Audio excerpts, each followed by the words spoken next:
Episode 4, A Meal in Mexico City, Gratitude Served on a Plate. Sometimes life's most meaningful lessons arrive in the simplest moments. A meal shared with strangers, a laugh exchanged across a table. I didn't go to Mexico City searching for gratitude, but I found it anyway, served on a plate with a side of salsa and a story I'll never forget. This is the story of one meal that changed the way I see food, life, and the moments we take for granted. I arrived in Mexico City with a guidebook full of must-see sights and a long list of foods to try. The city was alive in every sense. Colors, sounds, flavors. The markets were an explosion of life. Piñatas swaying above, mountains of fruit and chili peppers stacked like treasures, the air thick with the smell of grilled meat and freshly baked tortillas. But this wasn't my day. I had landed late, my luggage was delayed, and my phone was dead. Tired, irritable, and hungry, I wandered into a market that looked like it hadn't seen many tourists. It was bustling and loud, yet I felt alone.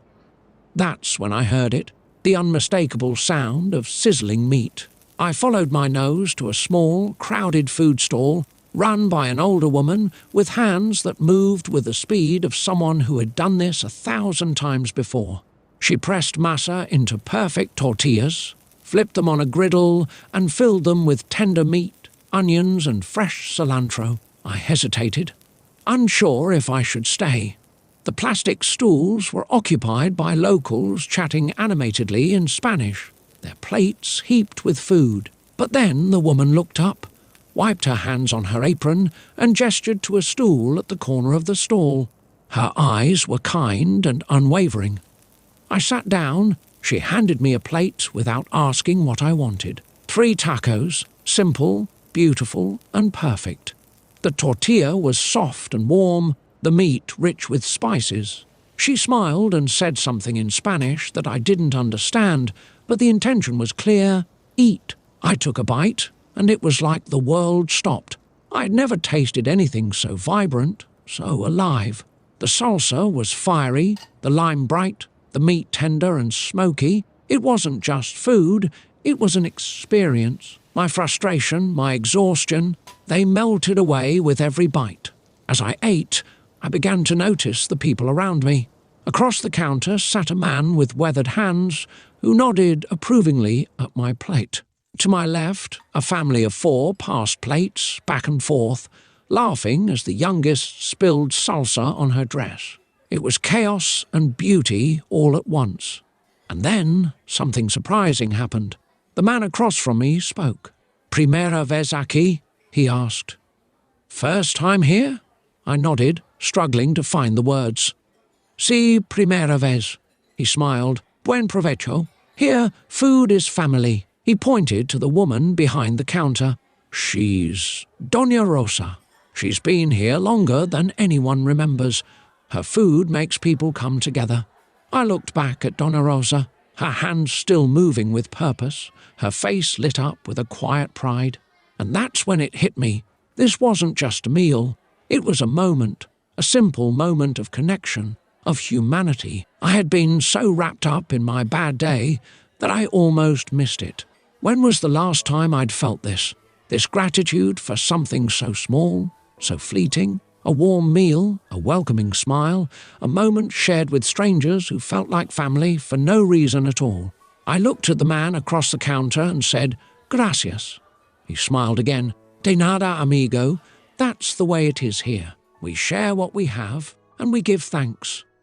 I stayed longer than I meant to. When I finally stood to leave, I pulled out my wallet, but Doña Rosa shook her head. She waved her hand dismissively, as if to say, "Not today." I insisted, but she wouldn't take it. The man across from me laughed. "She knows you needed this more than she needed your money." I stood there, humbled and speechless, before she finally pointed to a small tip jar. I dropped in what I could and said the only thing I could think of, "Muchas gracias." As I walked back through the market, the sun was beginning to set, turning the city golden. I felt different. Not just full from the food, but full of something deeper, gratitude. It wasn't the kind of gratitude you think about on holidays, but the kind that sneaks up on you in unexpected moments. I thought about Doña Rosa, about the man who shared his table with me, and the family who made the space feel like home. They reminded me that life is filled with little gifts, gifts we often overlook in the rush of our day. A meal, a laugh, a shared moment. And maybe that's the secret to finding joy. It's not about having more. It's about noticing what's already there and being thankful for it. That day in Mexico City, gratitude was served me on a plate, and it's a meal I'll never forget. So I'll leave you with this. When was the last time you paused to give thanks for the small things? A meal, a smile, a moment? Because often it's the little things that mean the most. Next week, we'll climb high into the Andes, where facing fear at 15,000 feet taught me more about courage than I ever expected. Until then, remember, life's simplest moments are often the ones worth